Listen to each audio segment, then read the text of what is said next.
So we have a new female Pred DLC in Hunting Grounds, and it's called the Exalted Predator. So this DLC pack includes the Exalted Predator Premium class, as well as early access to the new Dual Swords Predator weapon. So here's the lore about the class and its weapon. While on her way to Earth to perform her blooding ritual, a young Yautja warrior unexpectedly crash lands her ship in the northeastern peninsula. Disoriented and lost, she grabs whatever equipment is available and escapes just before the vessel erupts in flames. As she navigates the dense jungle, she stumbles upon an ancient temple guarded by powerful warriors. Observing them from the shadows, her gaze locks onto one fighter in particular, a warrior wielding blades of gold. Instinctively, she knows this will be her greatest challenge. With a surge of adrenaline, she launches into battle, cutting through the defenders with relentless precision. One by one, they fall, until only the Yautja remains. Victorious, she claims the twin blades made of gold and incorporates their intricate, ornate design into her armor. From that day forward, she is known as the Exalted One, a predator unlike any before her. Like fierce torrents of dancing winds, the dual blades allow the user to quickly cut through multiple foes with each swing of each blade. Its secondary attack allows the user to lunge towards targets with a crossing horizontal slash that cannot be parried, but has a longer recovery time. Also, there is a trailer for this DLC character, so let's check it out. Here we go.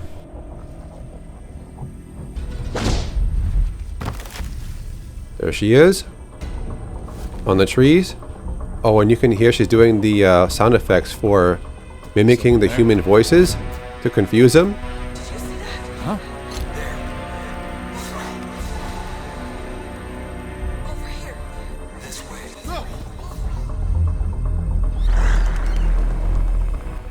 And there she is. Jumps down. Nice. Okay. That is the Exalted Predator trailer. So here is the look of the Exalted Predator's body and armor, attachments, and all that stuff. I'll just spin it around so you can have a look at different angles. See the clothing, the armor, the different design. Looking good. And here is the helmet, the shoulder attachment, and the dreadlocks. Looking good. Specializations. This one is Brute, increased damage inflicted when an attack is parried. Nope. Disciplined, removes clicking noises when cloaked. This might help to be more stealthy. It might, but I prefer using Stalker because you get increased damage when you have full stamina. Yeah, I've used Stalker before, it's good.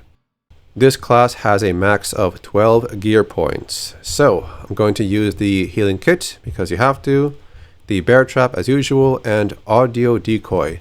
As you can see, I cannot use the motion detector, so the next best thing is audio decoy.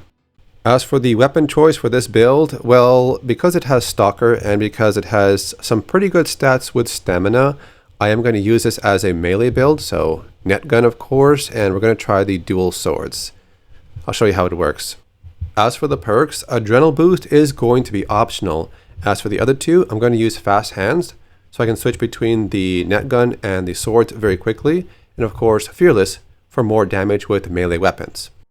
Here is the Exalted Predator in-game model. Looking good. Nice design. I like it. If you are using Adrenal Boost perk, then you can do around 4 big leaps before you have to stop and recharge your stamina, and that's without sprinting. So it can help you get in or out, but it's up to you. If you're not using Adrenal Boost, you can do 2 consecutive jumps and a third one shortly after. So without Adrenaline Boost, then she's still going to be okay. Alright, let's whip out the dual swords over here so we can check it out. Oh, nice animation. They have like a red glow, like the Dark Blade clan. So this is the primary attack. A single hit with each arm for 2 hits. As you can see, pretty good. This is the secondary attack, a double swing. Oh, that is cool. But the interesting thing about this is that you notice her stamina meter only drains from a leap, not from melee attacks. You notice? So you can mix and match a single hit from primary and go straight into a secondary attack for a combo. But yeah, she does not drain stamina from melee attacks, which means she's going to be like a melee-based character. So if you have Adrenal Boost to recover your stamina from a big leap, then you can always have max stamina to get more damage from the specialization called Stalker, which gives you bonus damage from full stamina. Now, let's test out her energy drain with Thermal and also Cloak. So the first one is Thermal. As you can see, it seems like her Thermal Vision does not drain any or enough to possibly even bring it down. So I guess you can stay in Thermal Vision for an infinite amount of time with this class, which is good. And this is the energy drain speed when using Cloak alone without Thermal Vision. So even Cloak alone does drain energy pretty fast, as you can see. But the energy drain speed goes even faster when you combine Thermal and Cloak at the same time. Look at that thing, it's just draining. This is pretty fast. So we are going to need a perk to fix that specific issue to make her a bit more effective. As soon as you turn off Cloak, the drain will stop, even while in Thermal. I'll show you. You see? It just stops. So that does show that using Thermal Vision does not drain it enough to lower it. We're going to try Light Bender, which says Cloak consumes less energy. We'll test it out with Thermal and see if it actually helps. Alright, here we go. Activate Thermal and activate Cloak. It's still draining pretty fast. A bit too fast for my liking. It seems like Light Bender doesn't really help.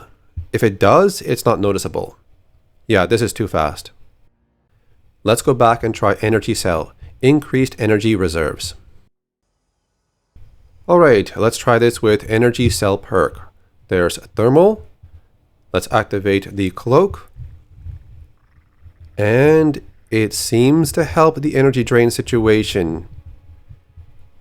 Yes, yeah, I think Energy Cell is the best perk to use for this character for the Cloak situation.